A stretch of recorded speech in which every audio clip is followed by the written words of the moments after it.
go to back to the map of all of our. We should. So where's Here's Thrak. No, not Thrak. Thrak's got beef with... Snafu is there. Snafu's our guy. Skak. Skak is the one that just fled, right? Yes, Ronk is still our guy. Flak. So Thrak's the one we don't have. Ookabook's been our guy this whole time. We haven't even used him.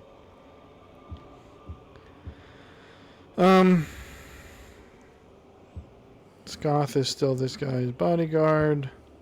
Why did we even involve ourselves with this guy? Well, because I was trying to kill him so that we could get... I don't think experience... I think we've got all the experience we need. We've unlocked all the combat abilities. I'm trying to get our leveling up so we can actually do what we need to do, which is to get the... All we got to do is... And some of these other ones... Well, but we got to level them down. What we got to do is level these guys down. Okay, well then go after them, I guess. But that so seems... him, and him. Conceived. So let's go after the Delver first, I suppose. I don't know I want to do that. It would kill two birds with one stone because he's also one of the bodyguards of... Well, yeah. So is this guy, though. Yeah. So if you want to get Skoth, fine. But the Delver seemed easier because he's only at 27. Or we could get Thrak just to complete our set, but I guess that can wait. Do that if you got that kind of. We're still gonna. I'm still gonna have to leave. We're gonna have to level him down at least once, probably. Who? Zuka. Yeah, that's probably true. Yeah, So it seems we're in agreement on that at least, where it's like, I guess some of those people were... Ownership of responsibility and actions. Well, and that's also... Especially with Vi's character. Well, yeah, because I've also seen some people try to defend... Where it's like, well, she never intended to abandon her sister, and so therefore blaming that on her... Blaming Jinx's outcome on her isn't fair because she didn't mean to do it. It's like, okay, that doesn't matter. But it's like that doesn't stop Vi from blaming it on her. No, is that what do you mean by that? It doesn't stop Vi from blaming it on Jinx. Blaming what? Basically saying, you've gone into a weird place. And well, she first blames it on Silco, which is projection, I think. I agree. Because when she comes back... But then when Silco's gone, she just straight up goes, yeah, no, it's your fault. Well, yeah. Well, not exactly, but she basically does immediately just give up. And again, that's the other thing, is people are like... I guess some people could make the argument, it's like, well, is that... Maybe you could make the argument that, well, that feels too rushed and she wouldn't have, but I'm like, I don't disagree. Or I do disagree. I don't think... She was doing that from the beginning. Sort of. The biggest issue I had with her in Season 1 is that she essentially can't not treat her like a kid still. Yeah. She's like, well, no, I'm going to blame Silco for this because I'm basically taking agency away from you. Saying it's not your fault because you didn't know what you were doing. Well, and this is what I say. No, she does know what she's doing. With especially Silco, but you see with Silco and Jinx an extreme ownership context, which is very stoic to a degree, but is also that extreme ownership that I think is required for... You're going to have to explain what you mean by that, though.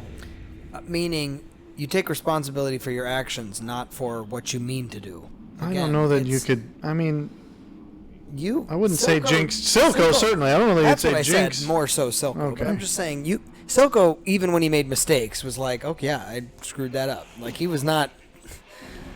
I would not say that he shied away from things that he should have adjusted or changed. Vulnerable to stealth, fear of ghouls, damaged by range. So none of this is... He's vulnerable to stealth, but getting close to him is going to be hard. Okay. Yeah, I just... Because when you start... Because I actually think... Yeah. The idea of... My issue with her is primarily the fact that she's essentially... Because she does... I think... The reason why it doesn't feel as out of character to me... Her basically being like, no, actually my sister's gone, is because she refused to accept the idea that Jinx was who she wanted to be. Yeah. And again, it's a sort of, she keeps treating her like a child, where it's like, well, you wouldn't be this way if it weren't for all these other factors. Like even in that statement, oh, my sister's gone. No, she's not. She's just Jinx. Yeah, well, it's just, and she literally says, there's only Jinx now. It's like, okay, so you're acknowledging that you didn't believe she was your sister. You were, again, it's the whole, I've made the comparison with Anakin Vader thing, where it's like you're treating it as though she's like, oh, okay, what's happened to me? I'm having a weird glitch here. You're acting as though it's like, well, this is just some sort of a identity that's been forced on her, but it's like, well, no, this is she has chosen this clearly in a way that is not the case with Darth Vader. I should still make that video essay, even though it would be 2 years late at this point. But it's like this. Vader was a name given to him that he didn't really want, but that he kind of had to accept. Whereas it's like, no, you could make the argument that's like, well, it's an identity that was a sort of originally forced on her as a kid. But it's like, okay, but at some point she clearly embraced it and was like, well, out of spite, I would almost say. Yeah, spite. So the question is, does a stealth attack from like above still count? Will this still hurt him? Oh, well, I'm going to brutalize someone else. I hope this stealth attack on somebody else hurts you. Why won't you stay dead? I have other things need killing too. Lousy man swine. Well, at least I appreciate his sense of humor. I don't think any of the people they say are damaged by range attacks really are. I should probably summon some fellas, eh?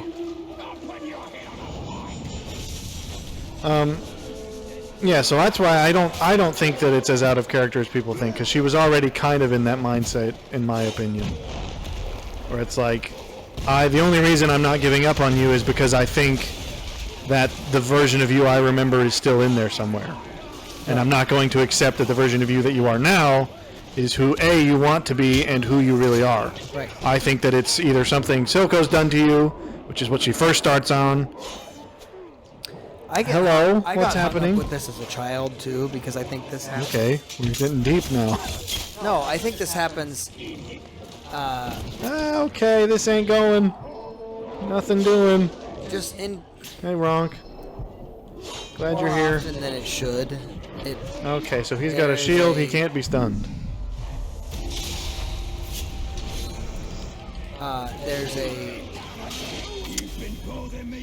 The only thing that the word that's coming to mind just feels really highfalutin. It's the right word, but well, be highfalutin. Whoa, whoa, whoa, whoa, whoa! Okay, you're getting just chewed. Ah! There's a preponderance of. That's not a highfalutin word. People and parents specifically that will utilize age as a reason for why people can't make their own decisions. And I remember as a kid, it's just taking agency away. Right. Good like grief! This is probably gonna be the last one. I guess I don't just speak specifically to my situation as a kid, where my parents would say, but you're only making that choice because this other person did. But see, this is actually. Like, I don't. I'll do you one further. This is what Marxism's all about. You're calling my parents Marxists? No. I mean, not specifically. But I'm saying the whole idea of, and it's not Marxism exclusively, I'm sort of using that as a bit of an umbrella term, but it's basically the idea that says, well, if you knew the right choices, if you had the right, I guess, education or opportunities in life or socioeconomic circumstances, you would of course make the choices we think are the right ones. But, so anytime you don't, that just means, you're either uneducated or you're.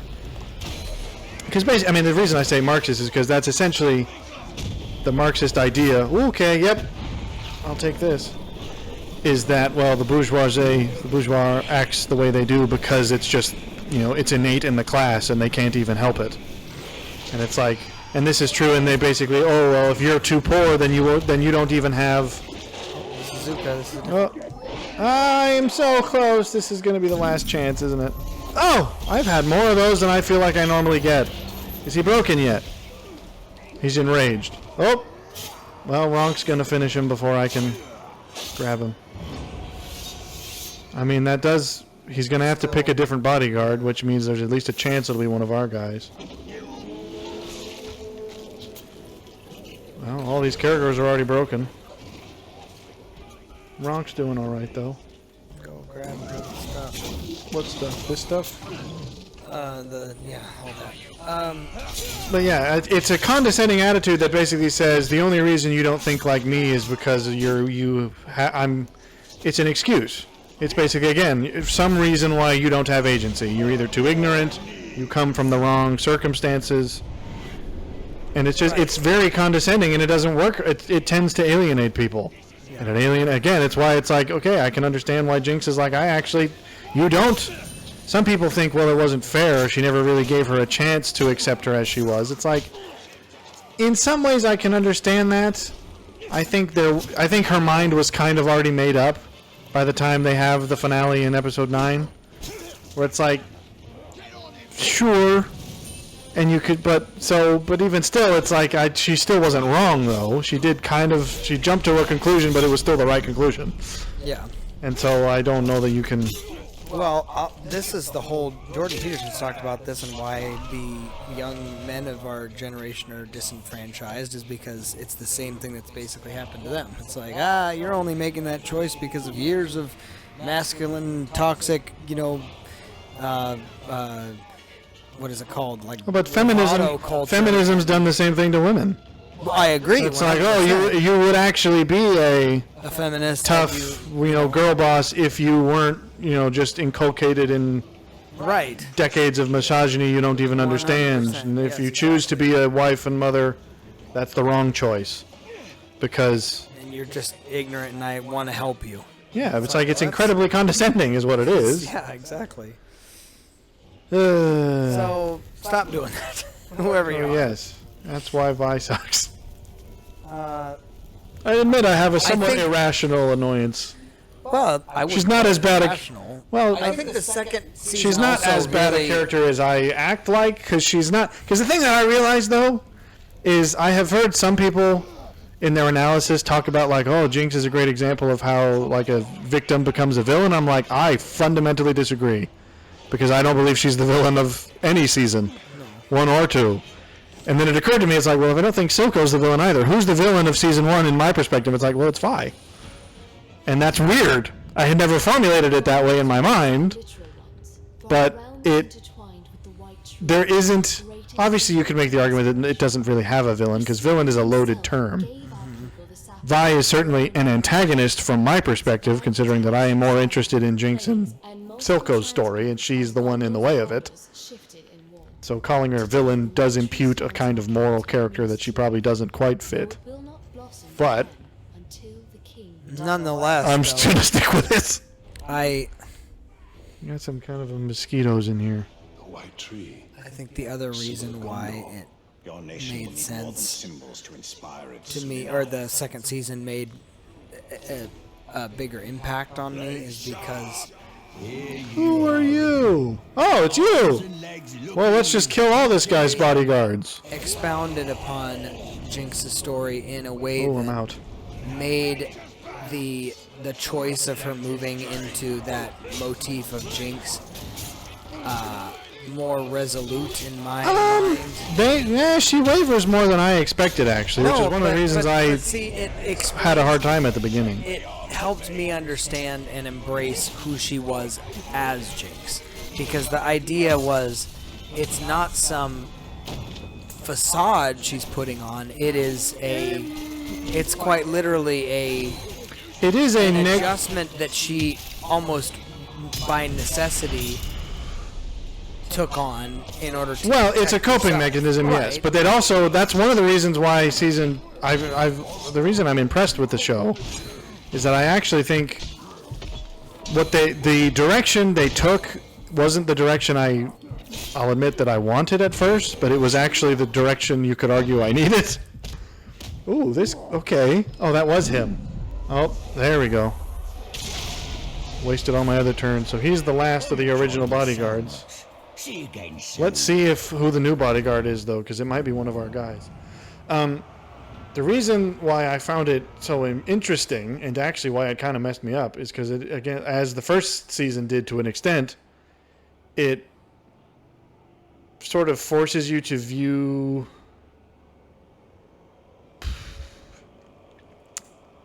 The first season is very much about her as coping mechanisms, essentially. Because the identity, I agree, is essentially a coping mechanism. And a coping mechanism is not a bad thing inherently. No, In fact, coping mechanisms are, in fact, I mean, we call them that because they are sometimes the mechanism by which you preserve yourself in a traumatic situation. The problem with coping mechanisms is when you can't, when they are no longer serving you and you can't get out of them. Oh, so he only has 2 bodyguards now. So he has not, one of them's our guy, one of them's not. So Scoth is still his bodyguard, but what's his head? Skak is too. He had 3 bodyguards before, so he may choose another one, but we don't know. Or we could do what we did last time. We had 2 bodyguards that were ours and 1 that wasn't, and we still won the fight. So we could probably just infiltrate one of our other guys in there, and then it'll be 3 on 2, which will probably be a fairer fight. So you're wanting to do the mission now, or are you wanting to... No, I'm saying take one of our guys and infiltrate him as his 3rd bodyguard. Oh, gotcha. Because then we'll fight him with 2 backups, and he'll only have 1 backup guy. And that's how we took down the other guy with almost no problem, so I think we can make that work. Or you could try to get Scoth again, but he's high level now. Skak needs to be encouraged. He had to run, so... Oh, that's true, yeah, Oh, is he also no longer his bodyguard because of that? Is he not his bodyguard anymore? Give him some training. We'll give him an ego boost. Who's... Skak. Tell him... Can we raise his level? Let's grade out. It looks like we can't. Why can't they gain more levels? That's what I don't quite grasp. We can probably level them up by 1. That's not that much, though. He's already got a Caragor mount.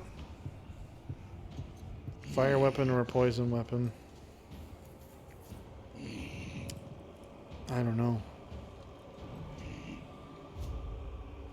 Who's this guy's body? Oh, that guy's his bodyguard. Which? Bolg is now that guy's bodyguard. So so we missed the chance. Bolg? What do you mean? What? That guy, the other guy on the Caragor is that guy's bodyguard now. So now we don't have anyone who's in his circle. So we either got to capture Bolg or Scoth or kill them both and replace them with our own guys. Yeah, I think... The reason I think it's impactful is because, again, a coping mechanism is not if we think of them as like negative things, and they can be, but they are also survival mechanisms essentially. So you sometimes have to rely on a coping mechanism to get you out of, or at least to preserve you in the midst of a traumatic circumstance. The time where they become negative is if you're no longer in that circumstance, but you can't get out of the mechanism because it's become your defense. And then it starts to sabotage you. And I think that's what Season 2 basically shows is... Not even sabotage, though, because I feel like she embraced it where it became less of a coping mechanism and more of an actual true identity. No, because it's not her true identity. She became implacable. Because here's the thing that... What she was doing while maintaining a degree of emotional vulnerability with people like Isha. No, because that breaks that, because that's when she claims Jinx is dead. What? When did she say that? She says that during that very conversation that you're talking about, in the beginning of episode 4. Because her whole idea of who Jinx is dies, quote unquote, when she fails to kill Vi and Caitlyn. That was her goal. She wanted to lure them into a fight, kill both of them, and kill herself at the same time. That's why she rigged the whole room to explode. And that's why the whole paint bomb was essentially her swan song. She was going to kill Caitlyn as basically just as a sort of political rival, or not exactly political, but to beat her as sort of for, I guess in kind of a political way, and in the kind of Piltover versus Zahn sense, kill Vi and herself all at once. And so when that fails, she's basically saying, well, that was who I thought I was. That was what, quote, that is what Jinx as a, not necessarily as me, as a narrative was supposed to be. Jinx destroys things. So she destroys her family and herself and this rival state. And when that fails, she doesn't really know who she is. And then the thing that I think is actually really fascinating is when Isha dies, she blames herself and basically says, well, I actually am. I thought that it was more of a, you could argue, a sort of mythical / archetypal identity, but she's saying, but that sort of makes her spiral again into saying, no, it's actually who I am. Genuinely, everyone I care about dies. But the thing that's interesting, though, is that Isha's death is not really her fault. Right. Unlike all the others. She does have a direct, unintentional, but actually it is her actions that kill her family originally, and it's her actions that killed Silco. So even though those weren't things she necessarily intended to do, they were still her fault. Whereas there really isn't any argument for Isha's death being her fault, but she still blames herself for it. And that's why I think Silco's apparition that appears to her in the prison makes so much sense, is he's saying this coping mechanism you've latched onto, which was your defense when you needed that defense, you're now applying it in a circumstance that's not the case. You're blaming yourself for something that wasn't actually your fault. Yeah. You now need to learn to let go of this identity. And of course she can't do that. She thinks the only way she can do that is to kill herself. And then it's Echo's appearance that basically says, no, you don't. The identity you think you are, that you believe this person you think that you are, is still just a story you're telling yourself. And you don't have to tell yourself that story anymore. Taste that anticipation. It's So I actually think it's, and again, so it's basically, the reason it threw me off at first is because season 1 is all about her kind of, we can keep him. I'd like to keep Hoshkrish and kill this guy. No matter how many times you Why is Scoth here? so rugged. I don't want Scoth. I've got to have him now. I want to play with you. Oh boy! Freaking here. Watch out for rain. Oh, we already knew about him. Hoshkrish, no, I'm here for the hash. Here for the who hash. Well, this is quite the fight. This isn't gonna work for me at all. Who's next? That's the one I was here for. Bolg is the one I'm here for. Oh, he's fleeing! What? Go get him! What? Why was that? I mean, I guess... What were we doing here? I've forgotten. Trying to take Bolg out. Well, okay. Well, go get Hoshkrish while he's retreating. He's half health. What? Go get Hoshkrish. He's running away. And he's hurt. So he'll be easier to... Oh, he escaped. How do you know? Because the thing it said... You just don't look at the screen, do you? Not while I'm in the midst of battle, no. The battle is happening on screen, though, so you have to be looking. He escaped, and it gave the message, said he's gone, so we didn't get the chance to kill him. Okay. I don't think you're going to make it against 3 of these guys.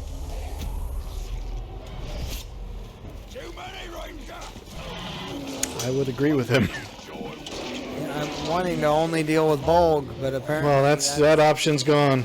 Well, it's so stupid that they stacked the deck like that, because that just ruined...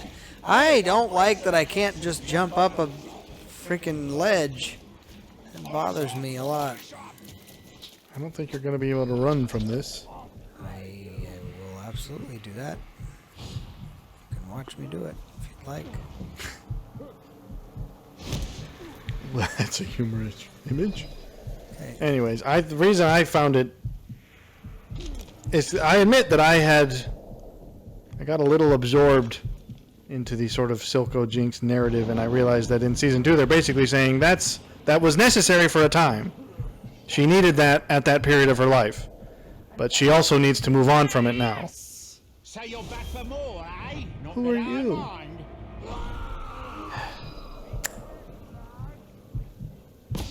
Well, I don't think I am, pal. Sorry. nope, I'm not back. I'm actually leaving. And I admit that threw me at first because I was like, no, more of the coping mechanism. Really? After all that, we're gonna get pounded by one of these guys.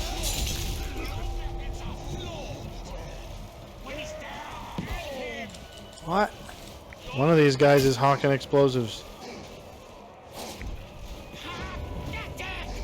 Come on, I hate when they do this. show me what you really got. You're high, you. He's a boss.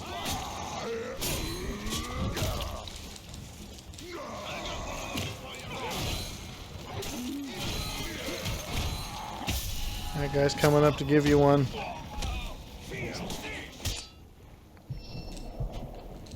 I don't think you've hurt him at all.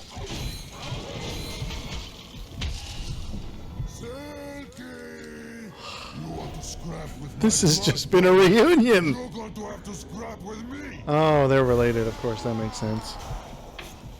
I mean, I don't buy that, but...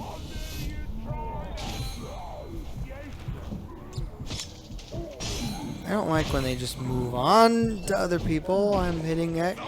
Yeah, that I don't know what we're supposed to do with that one. Oh, too late. No, Ronk's got us forever. He wasn't so tough.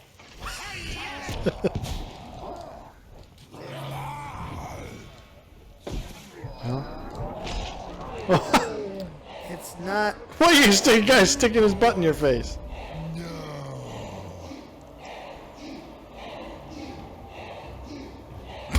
Is that all he's gonna say? There are other people that are. If I lose the bet. What? You're in some kind of a fight. I don't know who this guy is. If I was about to say if I lost wrong because that would have been so. Well, you might. I mean, the more you lose, the more chance you have of one of your... I don't... Whatever you're doing isn't the right thing to do. There's no way of me moving around him. He doesn't allow me to block him at all with Y. No, it's not Y, it's A, but I don't know if you're supposed to press it once or a bunch of times or... Well... It's been quite the reunion of all the guys today. He's dead and he's falling off the cliff, so what? Well, he wasn't that guy. He was the other guy. Someone. Well, Ronk's still with you. Ronk's seen you do through the worst. Guys, what are you doing? What are you doing?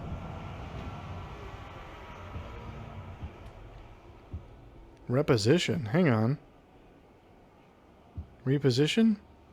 You can tell one of these guys to reposition another guy? What does that mean? Wait, hang on. Move him to a new position in the hierarchy? Does that mean we can put him in the captain's chair? Try to make him that guy. Infiltrate? What does that mean? Infiltrate? See what happens. He's gonna become a spy to a dead man? Or does that mean he's just gonna take the new spot? What does that mean? That doesn't make any sense. Well, okay.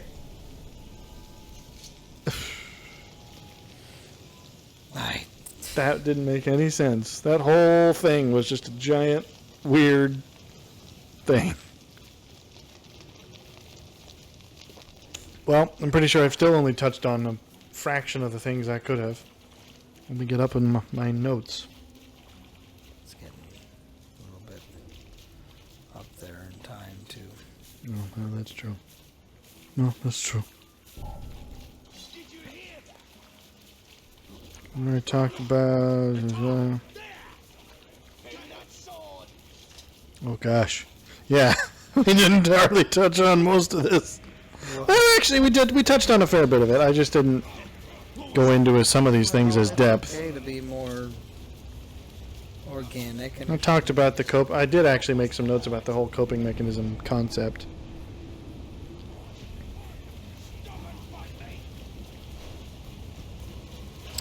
who is back here and having a problem with me? Probably just need to go through all these at one point, but whatever. We'll sprinkle them throughout, naturally speaking.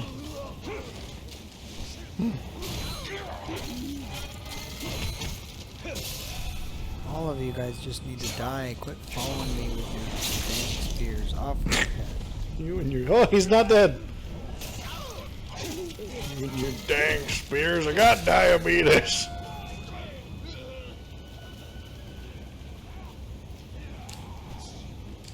I can gesture wildly with my weapon, too.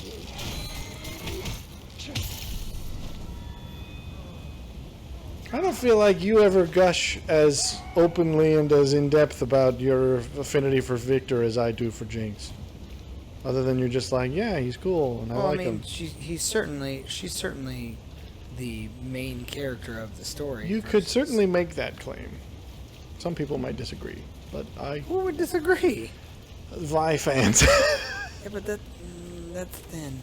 Well, you might. I mean, you think that. They clearly don't. They've clearly... Vi doesn't have random backstories into She does. other time periods. What do you mean? Just saying, you can't argue. Backstory of the... Screen time, even, you can't argue that. Vi has the most screen time, actually. Yeah, Jinx is second. I saw there was an actually interesting comparison video of someone to just raw screen time who's more involved. And I mean, obviously they're both number 1 and 2, but Vi technically beats out by a little bit. You could make the argument that the show is about them, the two of them, pretty equally. You're just content to pick fights all day long, aren't you? This is who I was trying to. Oh, okay. I'm just saying, I still don't know what it is about Victor you like so much, other than the assumptions I can make based on the fact that I like Victor reasonably well too. I'm starting to look forward to these visits, Ranger. Really getting. Well, if we're calling it at the time, how about you just answer that question? Well, the reason I think that I, again, have had. Because I've got pages worth of notes about my thoughts. I'm not. I mean, that's me with Tommy more than it is with Victor. I think how you never brought up pages of notes in those discussions either. Within the Victor context, I think that Victor stands out to me as somebody who sticks true to his own convictions, not even specifically morally, but just the things that are important to him and are of value to him he sticks to. And then you could argue that all of them do that, though. Yeah, but he still does goes it in that a way that, agreed. But then he does it in a way that also doesn't demand or necessitate that people are with him. I think it kind of does by the end. Well, he only in that he simply makes it so. I mean, it's not. Well, okay, but that's still a demand. No, but what are you talking about? My point is, I don't need your help, except I'm going to consume all of you.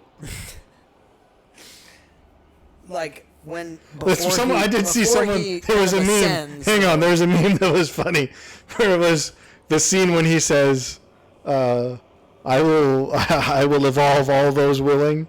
And then basically he's like, "Hey, Jace, you should come and join me." And Jace is like, "No." And he's like, "I will evolve all those unwilling." I'm not even. This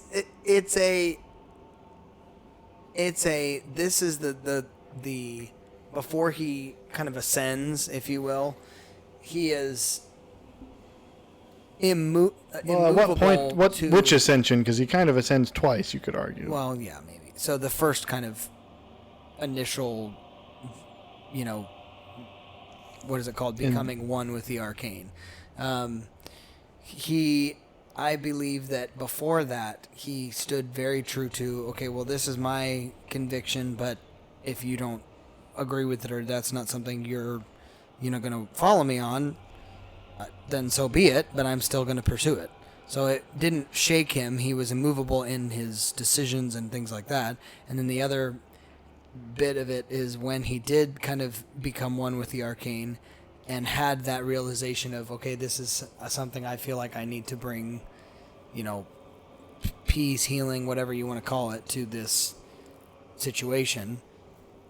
Even when I think there's just a placidness about him that's like, hey, even when Jace comes in and tries to, stop everything. He's like, you don't know what you're doing. This isn't the way. And then, obviously, his full cycle is like, okay, I'm not asking anymore. Again, that is the humor in it. It's a little bit like, by the time you get to the end of it, he's going, this is the way, and I'm not asking anymore. Yeah, but then he gives up, though. He doesn't give up. He does.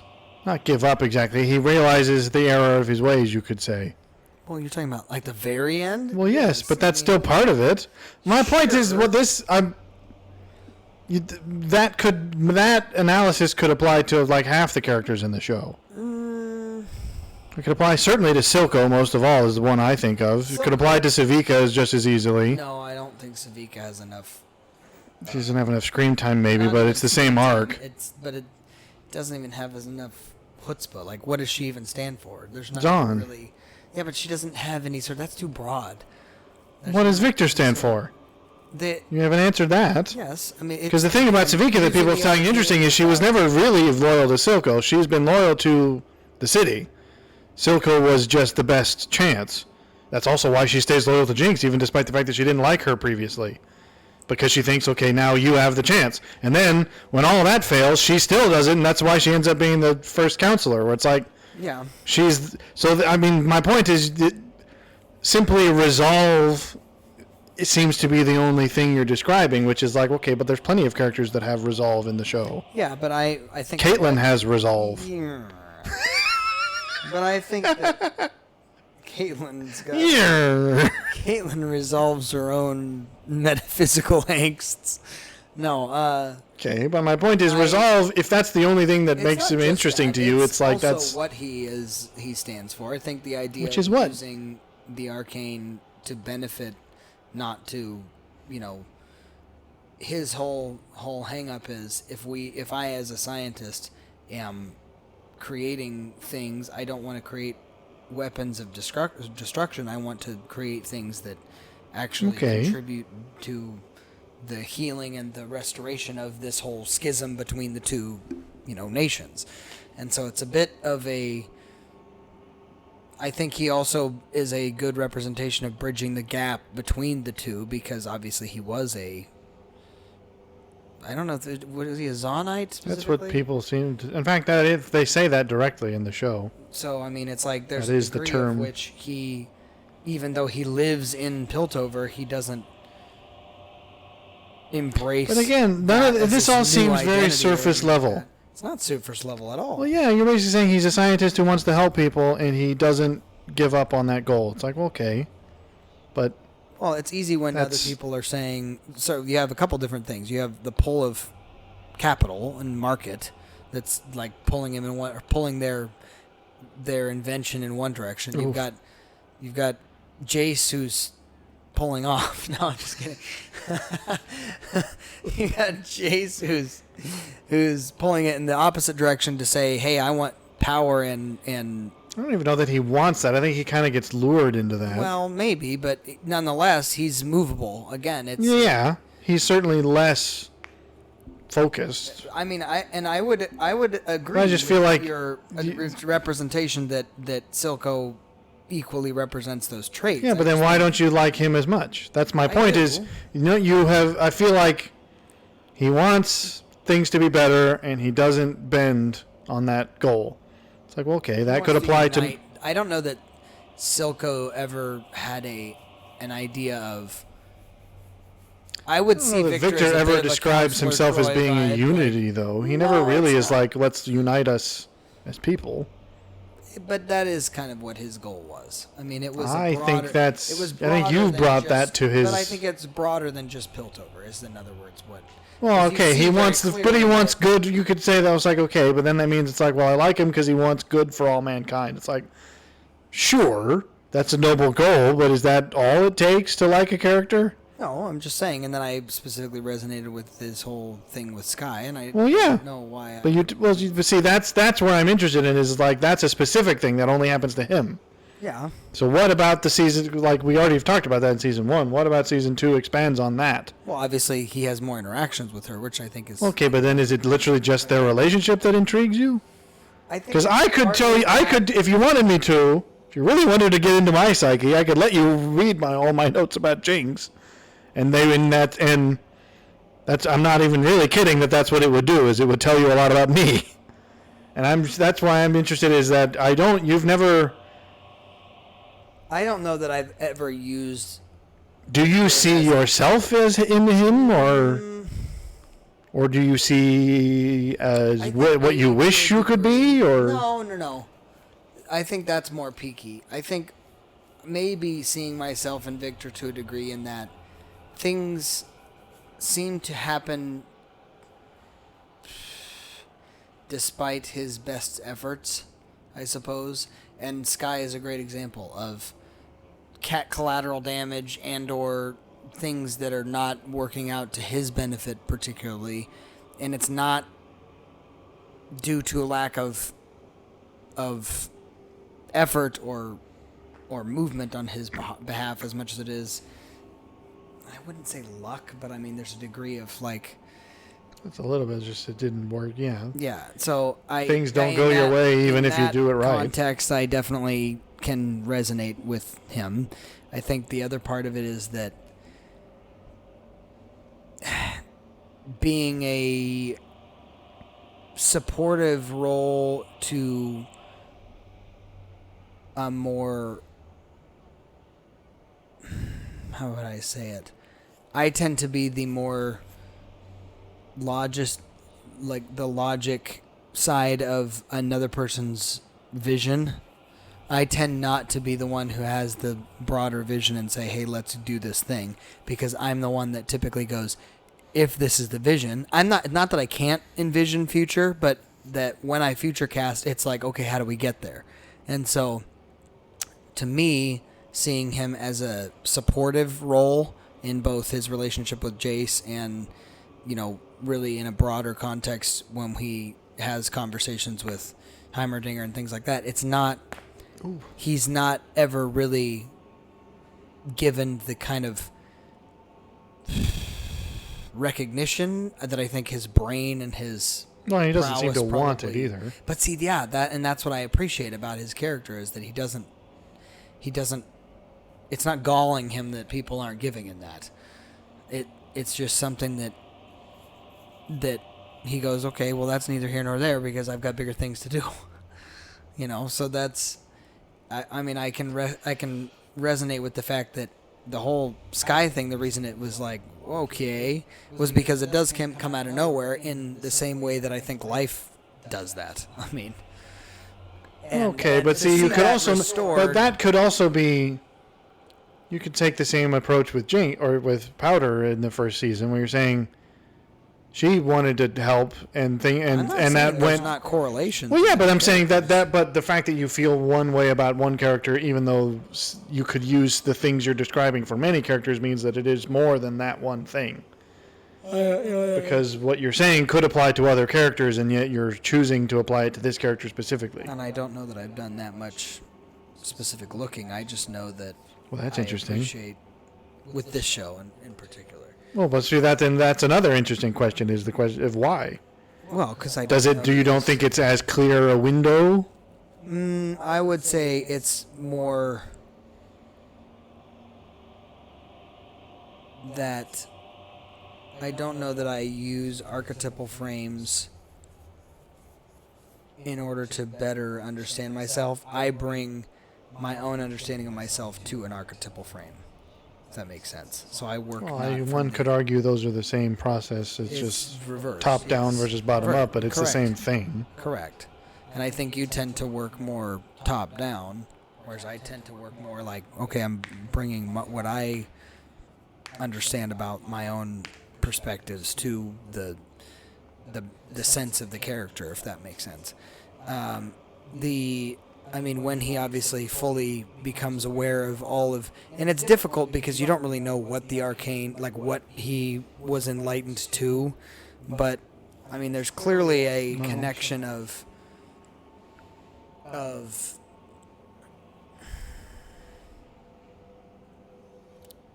something bigger than the physical.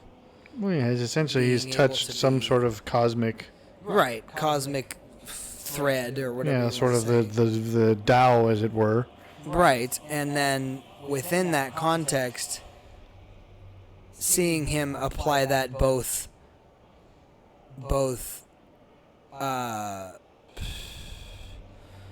delicately as well as more aggressively is, I think, a good picture of even how God applies that in our own lives. Because again, it's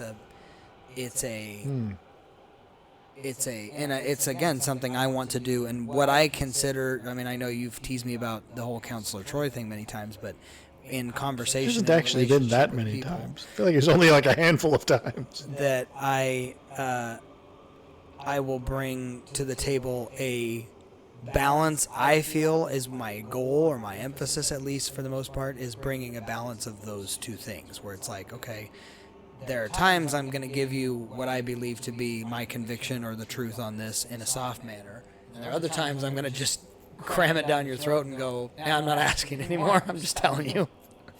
And I think that you see that part for sure in Victor. But it's But he's not, but then he's wrong though. That's the interesting thing. And then he goes back and says and fixes it. I mean, he adjusts it and says, "Hey, I've made a way where this doesn't have to happen because I realized I was incorrect." So it's like, okay. So I mean, I don't know. That's a part of it, but I do think that it is probably true that I tend to work from the bottom up rather than down. Okay, but what does that actually mean? Well, it means that rather than trying to use external frames to understand myself, I understand myself and then look at its comparison. I would wonder though. That seems a little bit. I think Jung would say something about that. If like that, I don't think. What would he say about it? Well, the idea that it's like, okay, but the whole point of the subconscious is that it's not conscious, so you don't know it, or at least not fully. Sure. So then the only way to discover it is essentially it has to bubble up of its own Well, I don't know that accord. looking at a archetypal framework. Well, it's not an archetypal framework exclusively, because that's but saying anytime you resonate with a story, something in the story matches something in your subconscious, and that's what sort of conscious that is connected. It is, because it would be conscious otherwise. Right. And obviously once it becomes conscious, it stays that way, but it isn't. Most things that you recognize don't start consciously. They bubble up usually as a result of things in the world that sort of trigger parts of your psyche that you aren't fully aware of because they're only active when they're in certain contexts. And it doesn't have to be a physical context. Sometimes it's simply a story can... Because the whole point of telling stories is basically, on a broad scale, you're saying, here's something that didn't happen, but if it did happen, here's how it would have played out. And you partake in that as a way of sort of experiencing it. Because then you can take the lessons you learn from that story to the real world. So Sure. The things that happen in the story don't have to happen for you to have learned what they were meant to teach. So I don't know that it's... I think it might be a bit grandiose to say, well, I already know everything about myself. No, I'm not suggesting that. Therefore, I'm saying the character can't... my process tends to be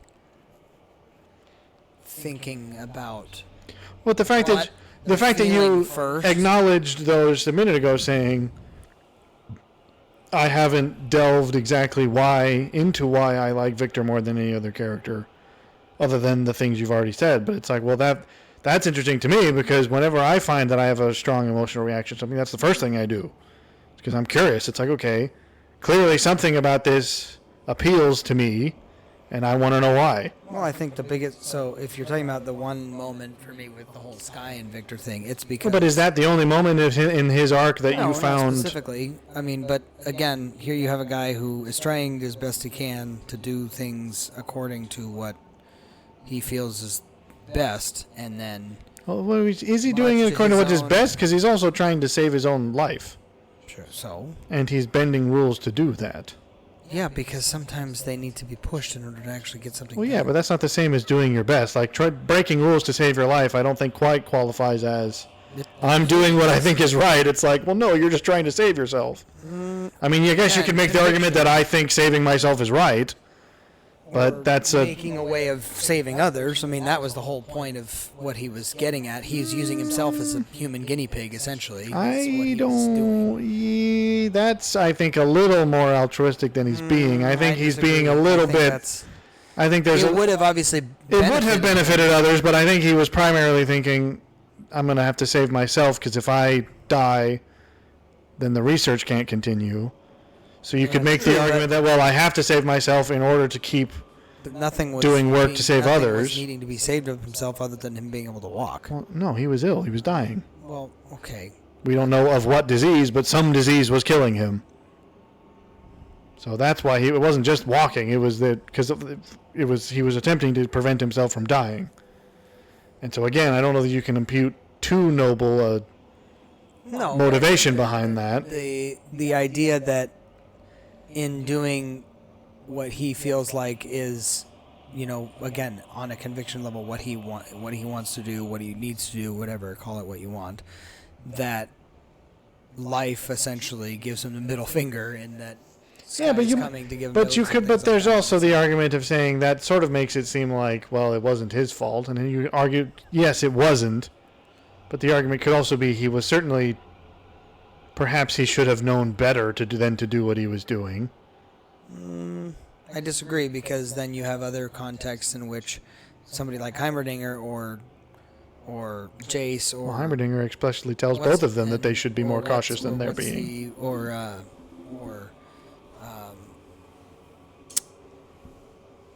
Dadgummit, what's his name? That doesn't help me. I'm drawing a blank on the other on. You have to give me a description. Jinx's weird love interest, not really. Echo? Echo, sorry. But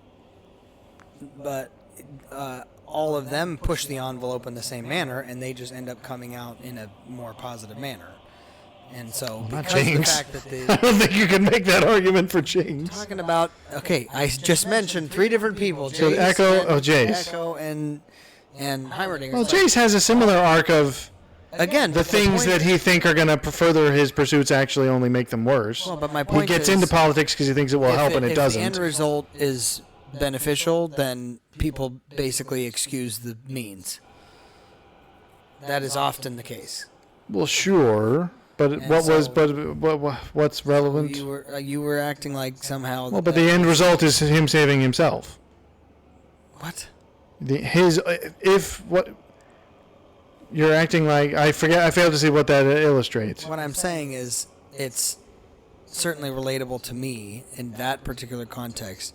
When you're just trying to do you're doing what you need to do. You're moving through the. Well, that's process. that's interesting that you're essentially absolving him of any responsibility. I'm not absolving him of any responsibility, but I'm certainly not going to put it at his feet. Not entirely, but you're in the same way that anybody else would have had a result that then they get to pat themselves on the back for. But I don't think they do, though, because I think Jace recognizes, certainly in Season 2, and I think the Seeds in Season 1, that he thought, I'll be able to expand our ability to do research if I'm involved in politics, and then it turns out, that actually derailed the whole thing. So it's, again, he doesn't really get to pat himself on the back, because he was attempting to help, and it only made things worse. Like, it only distracted from what he was actually aiming at. Maybe. Certainly didn't kill anybody. Well, sure. But see, that's where I'm confused. It's like, okay, so he tried to do something good, and it backfired, and that's relatable. Yes. But that's what happened to Jinx, and she's not as relatable. So therefore, there must be something more nuanced. It's not. I'm giving you many things. You just Well, no. disagree with me because you happen to agree to. No, I could say the same I'm thing. attempting that to. No, you could say the same resonate- thing to me, you but could there's other resonate things. with- There are things about Jinx that are not things that apply to Victor. Maybe, but that's not the only reasons that you've connected with Jinx. So that's all I'm saying. It's. Well, no, those are the reasons. I'm saying the reasons I like her more than Victor is because things that happen, there are things in her story that aren't in Victor's story, and those are the things that I'm interested in. So the idea that, he tried to do something to help and be good, and it failed, and it cost, I don't know someone if I saw that in a lot of other people's. I mean, I would agree with you with Jinx, but not in Vander or Silco even. Mm, Vander even actually thought that joining a revolution would work, and then he got people killed, and he chose to back away from it after that. Silco, similar deal, but obviously he doesn't choose to back away from it after that. So I'm just saying the idea, if the only thing that's relatable is, well, he tried to do something good and it turned out he was wrong and that cost something, in this case, a person's... It's a continued, there's nothing I can do other than continue moving forward one step at a time. I mean, there's obviously, and there's a little... Well, but he does retreat. He essentially says, well, we have to destroy this now. I thought it was going to help, but it cost this, and I don't want that. So he isn't just like, well, sucks to be her. I guess I've got to keep going. No, I'm not suggesting that. But I think that he also stays out of the fray of a lot of the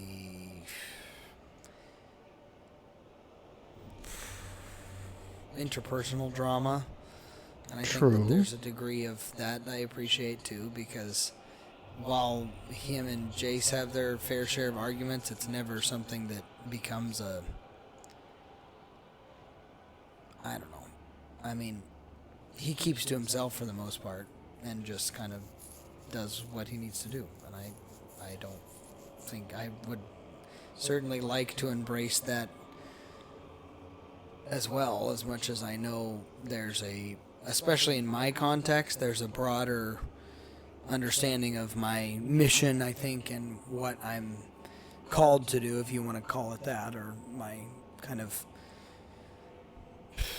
I don't know what to call it, but I mean, calling would be the only thing, but I don't know how to refine that better. But again, is that I need to interact with more than just, the few people I'd like to interact with, but there's a part of me that just goes, yeah, I'm not really interested in anybody else. I'm just interested in staying out of the fray and doing what I can do to better mankind as a whole, as far as what I see fit. It's like, if I can contribute something to the overall collective, great, but I'm certainly not wanting to interact with them on a daily basis. So I don't know. I guess I'm more interested by the fact that you don't... I guess you may not... I would have thought, and maybe again this is just because it's not Peaky Blinders, because you seemed to have a little bit more... You seemed to ruminate on Peaky Blinders more deliberately, where like... True. And so I guess that's where I was curious, is it's like, well, you have at least chosen a character you think is the most compelling, but I guess you don't... It's not as... much of a sort of brain bug where it's like, now I've got to... No, I'm interested now, and I'm going to dig here. That's true. Within the context of Arcane, I think it's less of a direct correlative one-to-one for me when it comes to... Like, there's things about Tommy I can directly point to and go, yeah, unlike any other character, he does this, and, there's... I can list things out in that regard, or in that respect. I don't know that I would say... The reason I think Arcane does take a second for me is because while the actual overall art is crafted well and done well, I don't know that there's any particular, I guess I would coin your phrase, brain bug that has ever been directly like, this is something I need to understand. I would say Jinx's story is certainly, by the second season, was more engaging, but I would say obviously so was Victor's, in that it made it a wider, more universal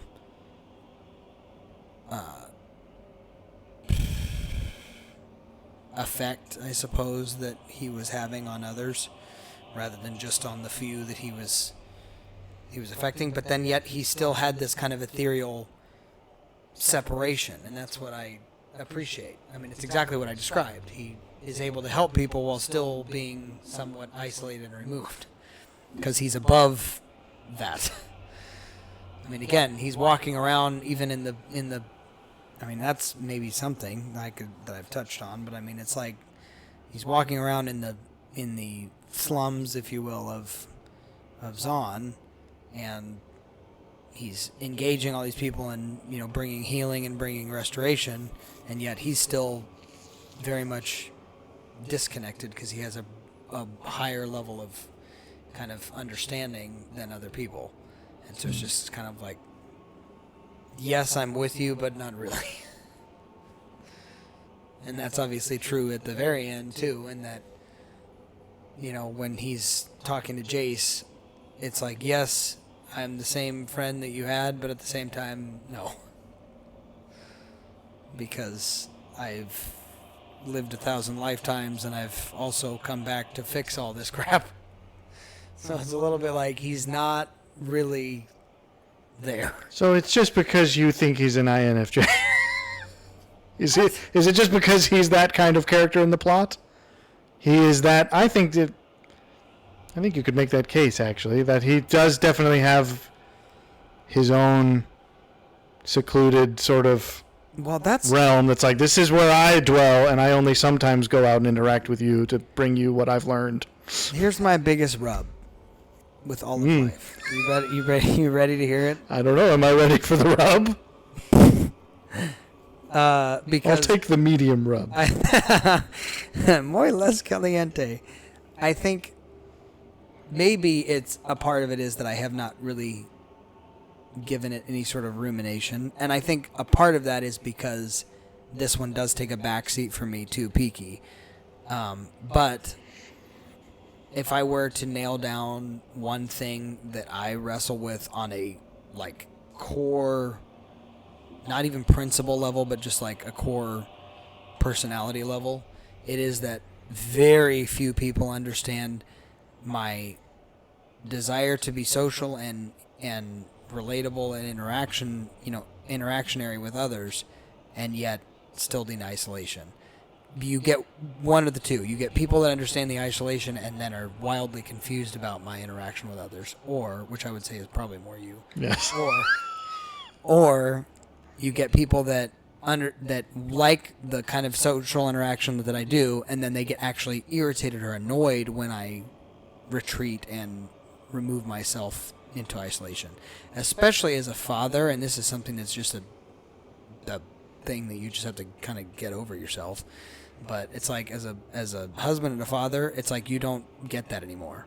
Because I try as best as I can to remove myself at times, because there are times I'm starved for that, but it doesn't exist. I mean, even in your sleep. It's like you're just trying to remove yourself, and then the baby. But I think that's actually, we finally got to something that I think makes sense. Which is what? He's isolated in this. Well, no, it's more the fact that I think he does definitely have a perspective no one else has. Well, and that affects him. But the point is he's a part of the story, but he's not. Doesn't have to be main. Well, sure, but I think that I appreciate. I like being behind the scenes. I want to be powerful behind the scenes, but I want to be behind the scenes nonetheless. I'll direct. How about that? Like, it's like I want to be able to say, no, I have a lot more import than you realize. However, but so is it the sort of? I feel like I sort of understand. I don't know how to put it into words. See, now you're at my dilemma.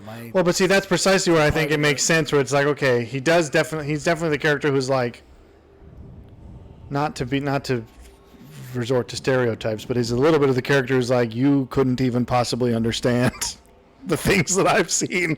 Well, sure. I mean, there's a part. And that's why I bring up the sort of INFJ thing, where it's like that is a little bit of the trope where it's like, you just couldn't understand me, but he's the character who's like, no, you literally couldn't understand me. Because I've seen things I couldn't even describe to you. But you're what is it, INTJ? Yes. But see, I think that the similarities are very correlative, because with INFJ specifically, and I don't know how much research you've done on this, but INFJ I used to know probably more than I'll remember now. It talks about that personality type being the most at war with others who try to pin them down on one side or the other when it comes to the equation of whether they're introvert or extrovert, because I need isolation, and yet I want to interact with people. It's literally what Victor does. It's this kind of, yes, I'm going to ascend and talk to my but I think girlfriend in here. Well, but it's also interesting that but I'm even gonna when touch he you is, and fix you it does as well. imply, which is hard to know, but the show seems to imply that even when, I mean, before he even has, when he still has a physical body, before he like truly becomes a ethereal being, it still implies that he is seeing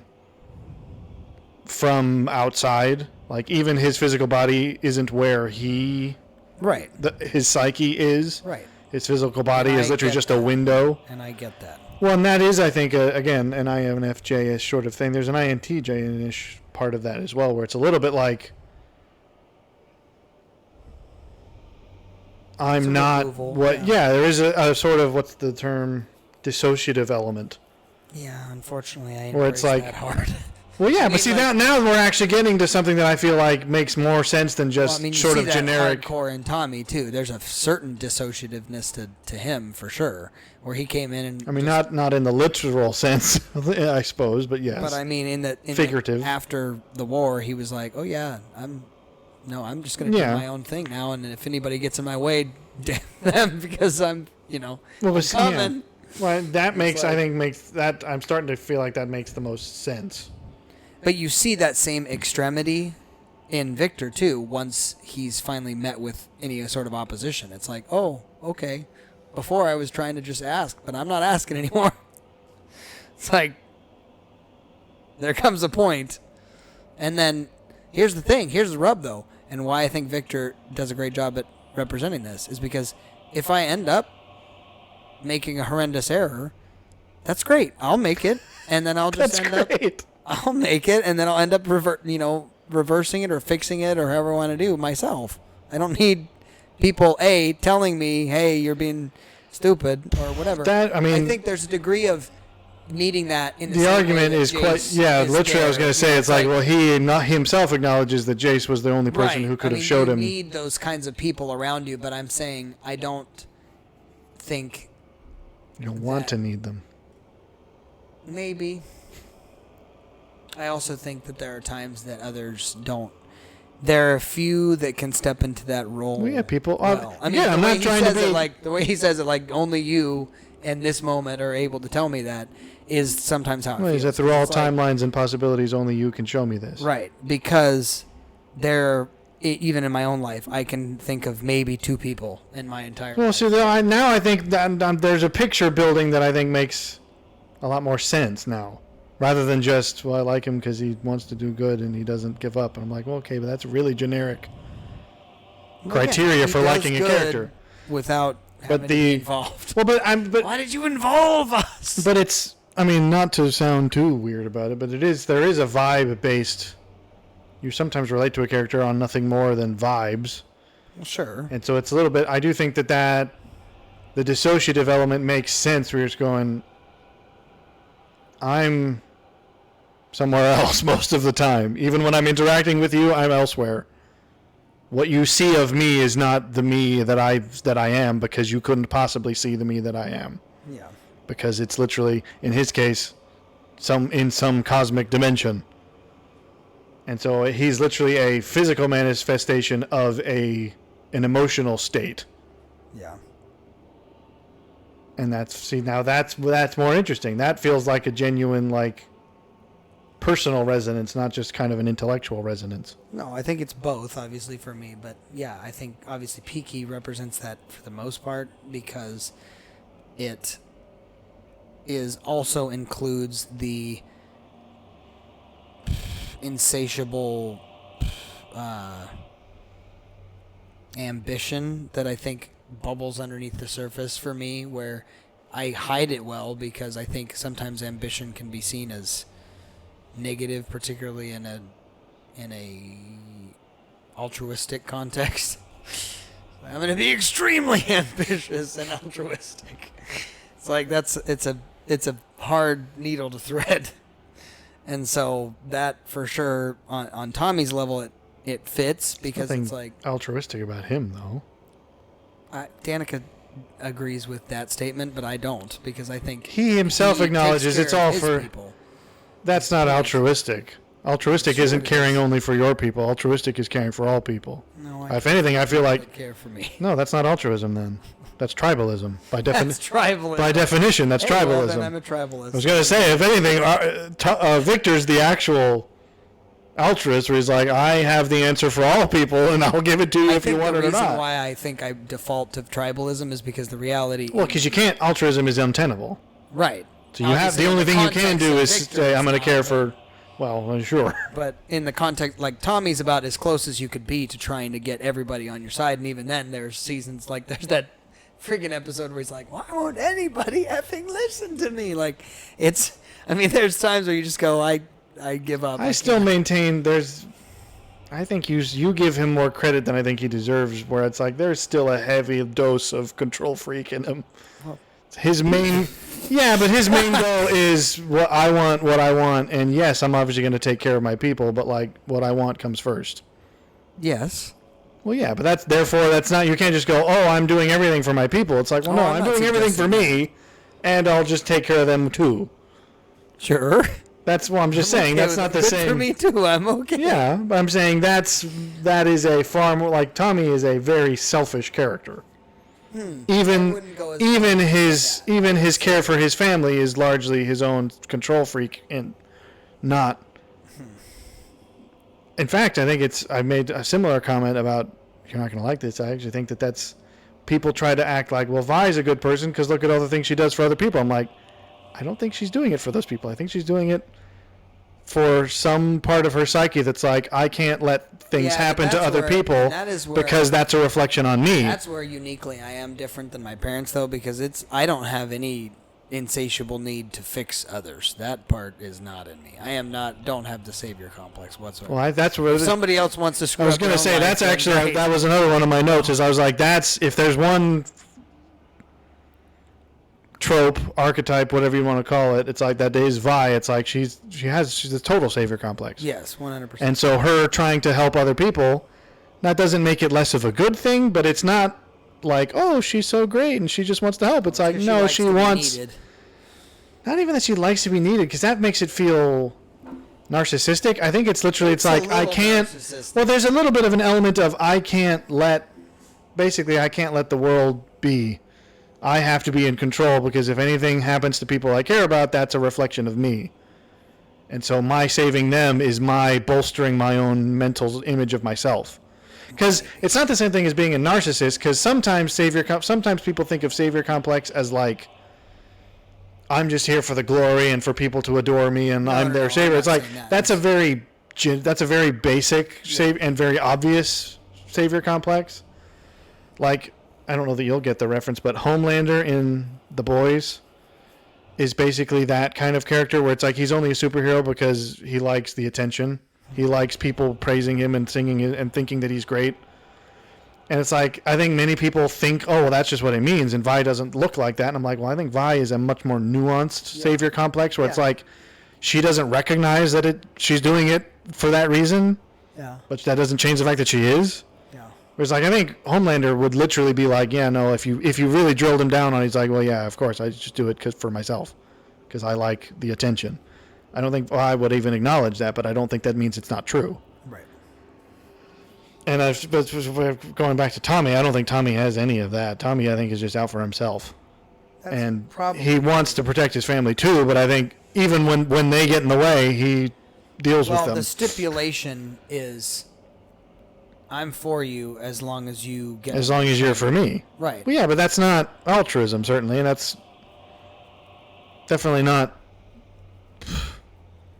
You could call it tribalism. I mean, that's fine. It's... Well, yeah, but it's not even... Because tribalism isn't... It's to say, I'm only for you so long as you're for me. It's like, well, that means that's conditional. That isn't like, you're my family and I'm going to take care of you no matter what. It's like, well, no, I'm only going to take care of you if you play by the rules. It's like, well, okay, that's not... That's even something deeper than tribalism, and I don't know what. It's called a mob. Well, yeah, it's basically cronyism. I think that's a word, technically speaking. I think it's sort of a little far, because that's like... Well, no, because he's basically saying I'm only on his on his payroll that don't agree with him, and he still keeps them there. It's not like Yeah, but he has more issues with them. He certainly Yes, but gets he along keeps best them. with the people who shut up and do what he says. yes, but I think he has less respect for them certainly. Yeah, I don't think he has that. Arthur. I was going to say, Arthur, is the weakest member of yes, the family on that but respect. I'm saying if you look at somebody like Paul, she 100% goes toe-to-toe with him on many issues. In fact, to the point that she sometimes gets physical, and he still has a high degree of respect for her. Yeah, So, I mean, it's clearly not... but she also has I mean, you got to bring in the cojones to back that up. Yeah, because Michael, he ultimately kills. Because he needed to be killed. He was a... Well, yeah, but my point is that he was still family. So the argument is like, well, he does everything for his family. It's like, well, no, he only does things for the people who are on his side. Even if family gets off of his side, it doesn't matter that they're family anymore to him. So it's like you They can't stay off his side. If he confronts them... Okay, and they but say, see, that's what this is there now. He's getting to be it's essentially everything's about him. That's my point. Well, yeah. So that's my point. Is I'm just saying. Color me selfish. Well, yeah. So I'm saying that's why I think you give that's him what you're driving you at. try to act as though he's a little bit like, well, no, he cares about his other. It's like, well, no, he only cares about the people so long as they care about him. Sure. Everything ultimately circles around him. That's sure. So it's like that's where I think ultimately the show is actually more of a cautionary tale than anything positive, because I think ultimately the life he lives is not a great one because of the fact that I don't think the need for I think the whole point of it is it's like, okay, you can have this kind of stuff if you're willing to lose everything he loses, because you're going to. That's ultimately the argument. But you could also make the case that that's ultimately what a lot of various arcs in Arcane are about. It's like you can have what you want if you're willing to pay for it. Very few characters in the show are willing to pay for it because it turns out it costs a whole lot. Right, but there's a sober-mindedness to... Even Silco ultimately is like, I'm not going to have... I'm going to... That are like, yeah. That's the thing. Again, Vi has this degree of... What is it called? Naivety. That's like, oh, yeah, no, I want this done, but I don't want to have things... I don't want to have to do it. Right. Well, that's my... But even... I consider you could make the case that both shows have, at least to some aspect, that kind of narrative of the dangers of ambition and what it will cost you, and basically a warning saying you can sometimes you can't. It's not that you can't have what you want; it's just you'll have to pay for it, and most people aren't willing to because the cost is very high. So you could have Tommy's life if you're willing to alienate half of your family and get the other half killed. It's like, that's true. And that's where I would view that as saying, it's like, it's again a cautionary tale, because it's not like, well, he's a villain and we're going to browbeat you and make you think he's evil. He has aspirational qualities. But you have to then wonder, are you willing to pay what he's paying, because you'll get the life he has, which is, it's like, okay, yeah, you have a lot of stuff, and you have a lot of power, and half your family is dead, and the other half doesn't like you that much. Sure. So it's like, ultimately, that's the question of the show, is like, well, are you willing to live with that? And the show doesn't, I think it does a decent enough job of letting you choose that. It doesn't shame you for being like... The reality is that it comes back down to, and I think it's just a more practical representation in Tommy, but it really does come back down to being with the people, but not. Because, again... More figurative in his case. Right. But then within Arcane, it's a little more... Well, it's more obvious, more literal. But then I also think Victor's motivations are nobler. Yeah, that's... Even when he veers off, his motivations are still noble. Yeah, I agree. Whereas I think Tommy's is just like, no, his motivations are for himself. Right. So when things go wrong and people die, it's less easy to excuse. Because Victor, you could say, okay, well, he was wrong, and yes, the consequences happen, and he deals with them. And it's always a moral question of like, how much do your intentions affect the moral weight? Yeah. Because the outcome is nonetheless the same. It's like, but I do think there is at least a little bit of, he was misguided. What he wanted was right, and he went about it in the wrong way. But if you get people killed because of your own desire and your own greed, that's harder to excuse. Well, and this is, again, the two sides of the coin that I would say. This is back to the duality. We're back to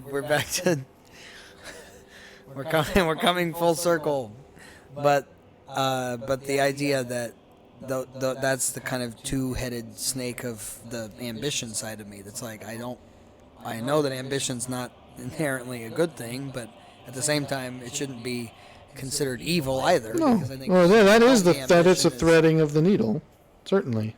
Right. So there you go. Well, Is that delving enough for well, you? apparently, that's where I was just curious. Is I would have thought. I guess it's because of my own difference in my thought process. When I come across stuff like that, I'm interested in digging up why. Sure. And it seems like you might just be like, eh. It's not that I'm not interested. It's that I don't have the time to think through those things because I got 1,000 other things I've got to think about by necessity. I suppose. It's one advantage of a long commute. A long commute and a single non-children heavy life right Oh, now. well, most of these thoughts have come from my commute. Well, that is Genuinely, I don't spend much time at home thinking about these things because I can't. Back when I was working telecommunications, I did way better at this stuff. Well, there you go. So there you go. We did it. We've plumbed, probably not fully, but we've at least cracked the surface. You haven't found the Arcane stone yet. But We'll get a I don't know actually. What? I was thinking I thought Now that she was good. I thought I was gonna go because I'm not sure even what the equivalent. I was gonna make a joke about we'll get you to a point with Victor as I am with Jinx, but I don't even know what that point is, so I couldn't synopsize it sufficiently. I don't think I will. The ever best get I to a could place of- best I could describe is it's an internet word I don't want to use. It's a Tumblr phrase I'm not going to resort to. Okay. But anyways, I guess I'll leave you to guard your own. I don't know. dignity. Dignity in that. All right. Well,